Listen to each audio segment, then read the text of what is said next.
What's up YouTube? So, nakita unit. So, kining sakyanan. Ang ano ni ang atong napansin na ni sakyanan na. Pag i-drive di mo siya sa highway, lalo na sa M50, falling into the left side. Most likely falling into the left side. So, para ma-address na to ang sakyanan while driving pulling into the left side or right side, especially on the highway. So para ma-address na to na, so the only solution there is whether or not you have to like wheel alignment first, no?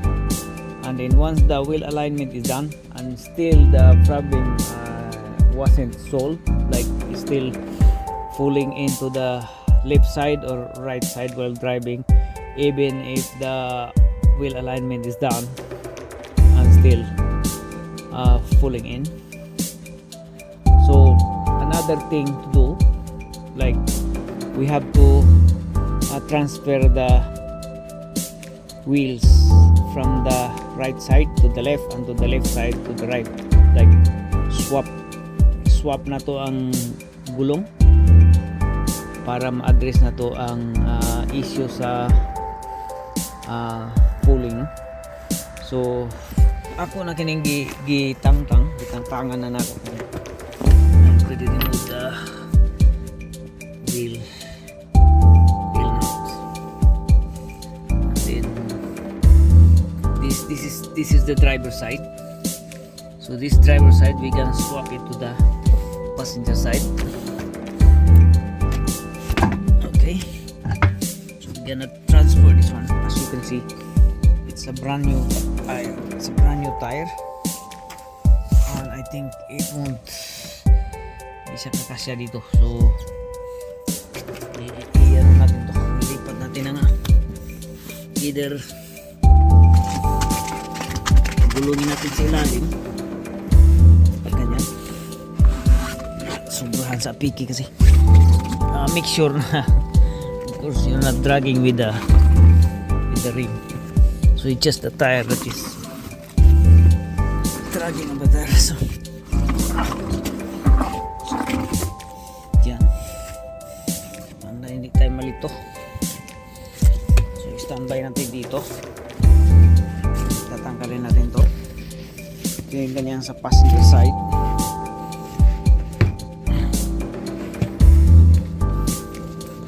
Dahil mahigpit, sipain nyo lang.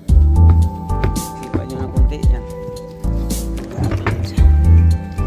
So, dito natin siya. Swapping of tires tayo. Okay.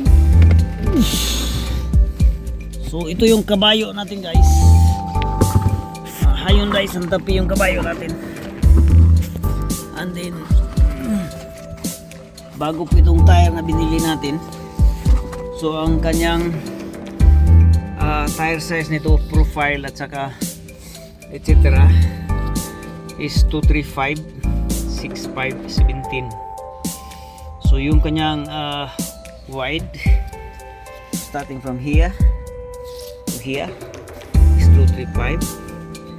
And then yung kanyang profile, which is this one here, is a 65.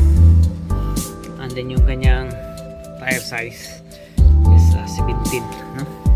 So kung mamimili po kayo ng tire, siguraduhin nyo lang na hindi siya kind of oversize, kasi pagka oversize hindi din siya maganda, no? Ang dating hindi maganda sa gearbox, masisira po madali yung gearbox. So kadalasan yung yung kanyang flywheel pagka i-oversize niyo yung tire. So yan po kadalasan.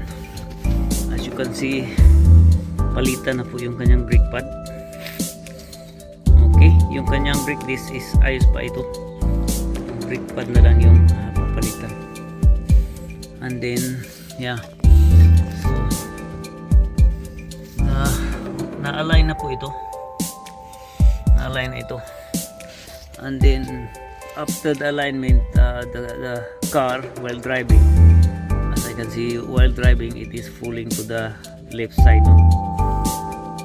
Left side or right side when you're falling, but this likely more falling into the left side. So what we're gonna do now is we're gonna swap between the right side and the left side of the tire. Swap.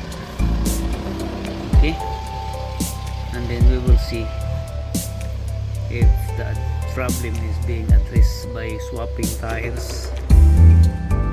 Okay, we're gonna swap it now. So before ninyo ikabit yung gulong, make sure na malinis po ito yung kanyang ito yung contact point niya dito sa may gulong dito. Yan. So malinis naman siya. Malinis siya. Okay. So kakabit na lang natin yung gulong.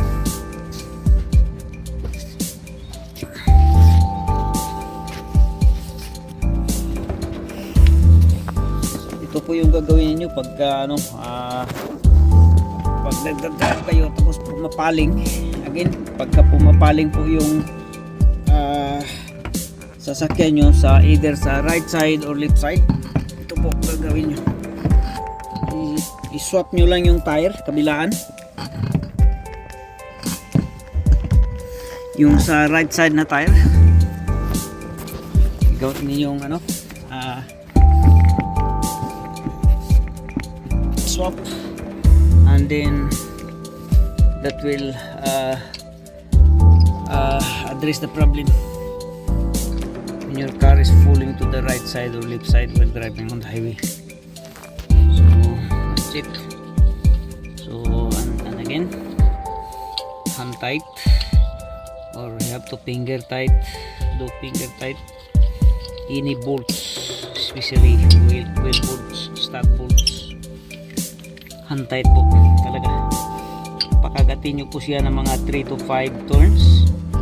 5 turns, safe na po yan siya. Pwede po siya banatan ng guns. Okay, huwag nyo pong banatan ng guns kagad pagka hindi pa siya nakakagat, dahil mag cross strip po yung kanyang stud, and then it will create trouble or problem, no? So as much as we can here, we have to avoid trouble, because that takes time and money as well. So you have to make sure that every thread here is taking in or riding in. Okay, so 3 or 5 turns, 7 turns, 5 turns, the safe so huwag muna nating anuhin to, higpitan. Kakabit muna natin ito sa kabila. So in here sa kabila, malinis na ito, malinis kasi bago lang kasi itong tire, so nililinisan na ito ng mga tumira dito. So kabit natin dito. Siya na po, napaka hirap po ang position natin dito. Sikip. So 1, 2, 3, 4, 5, 1, 2, 3, 4, 5, 1, 2, 3, 4, 5, 1, 2, 3, 4, 5. So safe na po yan, tirahin ang guns. That's to make sure that the bolts and nuts is riding in. Okay, you have to avoid the cross strip. So that's a good thing. So kailangan nyo po talagang kailangan nyo po nating i-ano to, dahil yung tire kasi yun lang ang nag-connect doon sa ground, no? Ang pinaka-importante. So yan po, and then after saka na natin banatan ng guns. So pagbanat po ng guns, hindi po tayo basta-bastang maghigpit ng gulong and then babanatan natin siya ng guns, ng impact gun, or na talagang tulo-tulo, like tatatatatat, no. Like gagawin po natin counting, no, in our mind, like so we do cross pattern like that. After this and then this and this on the top and then below, so cross pattern po. And then we have to, once na mahigpit na po yung nut, magbilang po tayo ng 1, 2, 3, 4, 5 in each nut, wheel nut. So like this one here. So i-ano muna natin, tadlong muna natin. Yan. Paano po rin siya. So ngayon gagamit tayo ng counting like 1, 2, 3, 4, 5. After 5, transfer to another wheel nut. So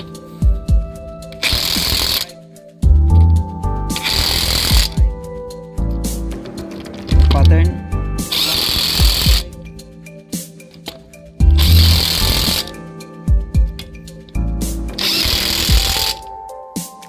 So yan po ang tamang paggamit ng gansa din.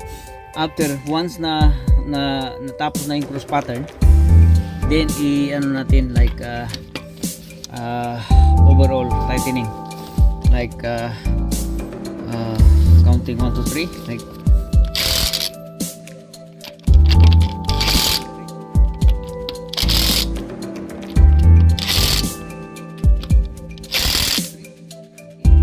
that's it. And then we go to the other side.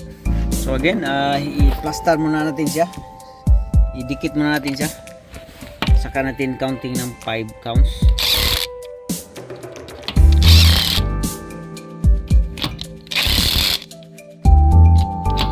Okay, now we're gonna count 5.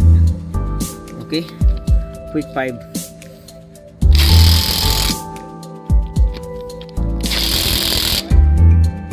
Cross pattern.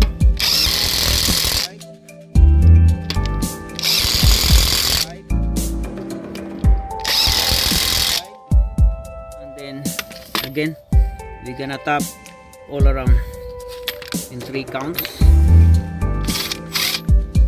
Okay, so once the cross pattern is done, then we're gonna review all around.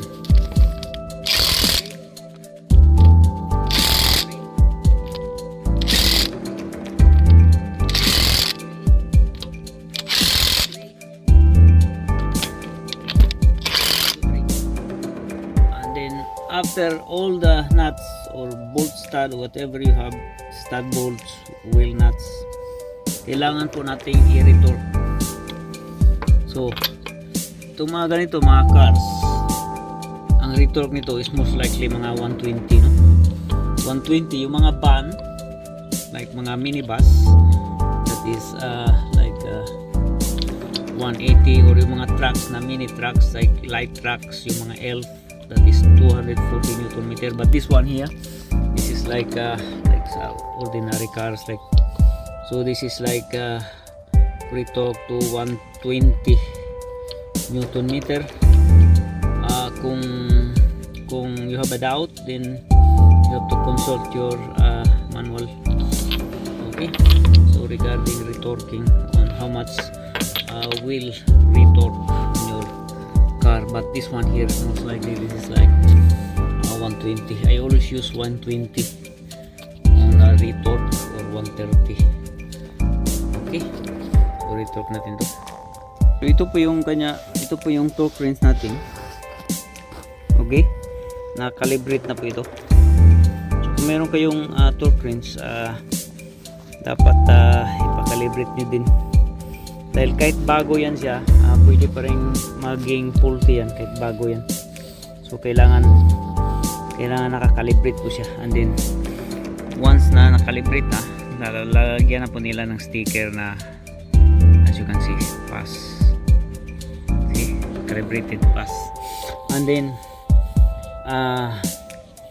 medyo complicated lang itong ano na ito, dahil hindi siya digital, no?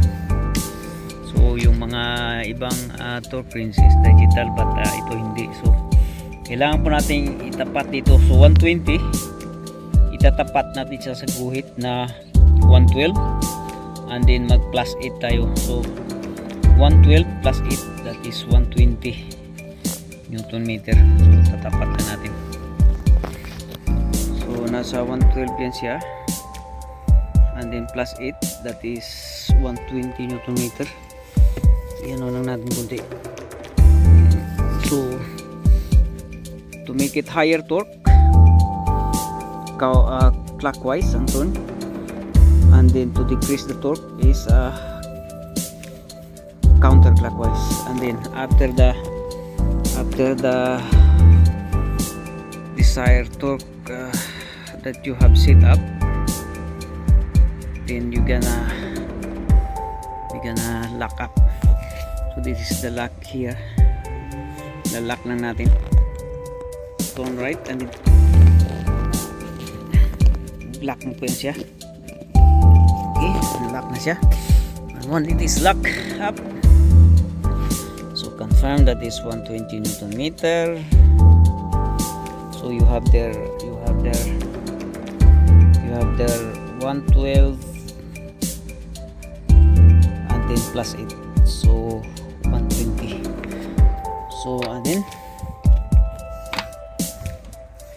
So again pag retorque po, ang tamang retorque po, like every cars or trucks or whatever, is again retorque is cross pattern.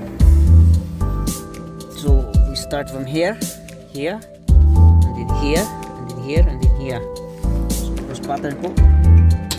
Okay, dito susunod cross pattern. Okay, once you hear the click, then that's it. Huwag nyo na pasobrahan dahil ma-overtalk na po kayo pagka masobrahan ninyo. Okay, and then once you done the cross pattern, and then we gonna review all around. Okay, make sure na walang mami-miss dito. Okay, miss anything.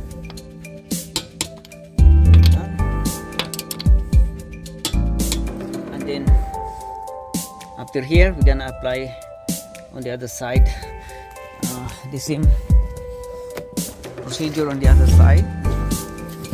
Gonna retorque cross pattern. Okay, here cross pattern, and then another side. Okay,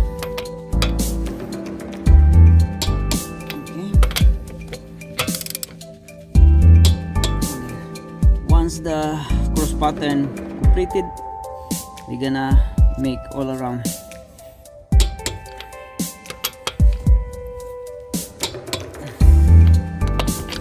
This is just to make sure not miss anything, and the bolts or wheel nuts are equally tight. That's it. So that is, guys, if you have problem with car, like when you're driving, we're doing this because this car is, or this is SUV, no? Is driving, pulling to the left side. So in order to correct that, to address the problem or to address the issue, you have to swap the wheels. Passenger side put into the right side, driver side, and then driver side to the passenger side, like swapping tires. Okay, thank you.